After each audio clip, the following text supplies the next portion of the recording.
Hello friends, welcome to my channel.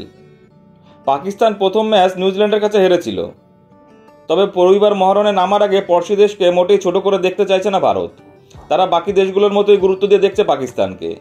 ম্যাচের আগের দিন জানিয়ে দিল শুভমন গিল, পাশাপাশি কত রান তুললে ম্যাচ জিতে যাবে সেটা বলে রাখলেন। সাম্প্রতিককালে একদিনের ফরম্যাটে পাকিস্তানকে শাসন করছে ভারত। প্রথম ম্যাচে বাবর আজমরা হারায় অনেকেই ধরে নিয়েছিল ভারতের কাজ অনেক সহজ হয়েছে। তাই সাংবাদিক বৈঠকে পাকিস্তানকে নিয়ে বিশেষ প্রশ্ন করা হলো না, যাবতীয় প্রশ্ন ভারতীয় দলকে নিয়ে করা হলো। তবু পাকিস্তানকে নিয়ে শুভমন বলছে, ভারত পাকিস্তান মানে বিরাট একটা ম্যাচ, ফাইনাল হলে তো আরও বড়। আমরা ভালো খেলছি, তার মানে পাকিস্তানকে ছোট করে দেখার কোনো কারণ নেই। এই ম্যাচ নিয়ে কি অত্যাধিক মাতামাতি হচ্ছে? বিতর্ক এড়িয়ে শুভমনের জবাব, আমি জানি না, তবে এই লড়াইয়ের দীর্ঘ ইতিহাস রয়েছে। লক্ষ লক্ষ মানুষ খেলা দেখেন, মাতামাতি বেশি হচ্ছে না কম হচ্ছে সেটা আমি কি করে বলবো। দুবাইয়ের মাঠে বাংলাদেশের বিরুদ্ধে রান তাড়া করতে গিয়ে একটু হলেও সমস্যায় পড়েছিল ভারত। তাই পাকিস্তানের ম্যাচে টসে জিতে হয়তো আগে ব্যাট করতে পারে ভারত।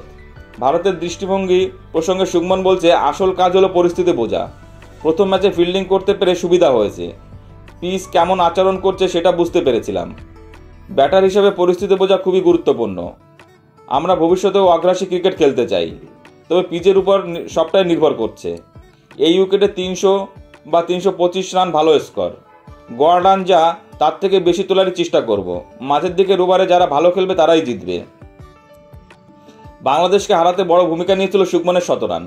ভারতীয় ওপেনার আপ্লুত শতরান পেয়ে বলছে, আমার খেলা অন্যতম তৃপ্তিদায়ক ইনিংস। অনেক চাপ ছিল, হেরে গেলে রবিবার ম্যাচে মরণবাচন হয়ে দাঁড়াতো। ম্যাচের দিকে আমাদের উপর চাপ ছিল, তবে লক্ষ্য বড় না হওয়ায় সমস্যা হয়নি। আমি চাই প্রতিটা ম্যাচে রান করতে। সতীর্থ ওপেনার রোহিত শর্মার সঙ্গে তার খেলার ধরন আলাদা, তবে শুভমনের মতে একে অপরের সঙ্গে বোঝাপড়াই তাদের সাফল্যের কারণ। বলছে, পাওয়ার প্লেতে আমরা বাকিদের থেকে একটু আলাদা খেলি। রোহিত আকাশে বল খেলতে পছন্দ করে, আমি মাটিতে শট খেলি। এই বৈপরীত্যই আমাদের জুটির আসল বৈশিষ্ট্য। আমাদের শক্তি নির্দিষ্ট জায়গায় বল রাখতে।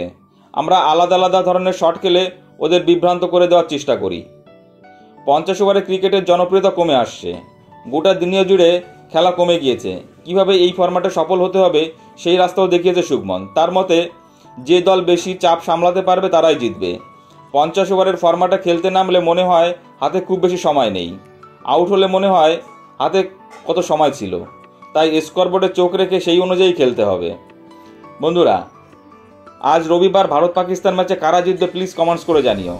আর ভিডিওটি ভালো লাগলে অবশ্যই লাইক, কমেন্টস এবং শেয়ার করে দিও বন্ধুরা, এবং চ্যানেলটি সাবস্ক্রাইব করে দিও। আর যেসব বন্ধুরা আমার ফেসবুক থেকে দেখছো তারা অবশ্যই পেজটা ফলো করে দিও প্লিজ। সকলে ভালো থেকো, ধন্যবাদ।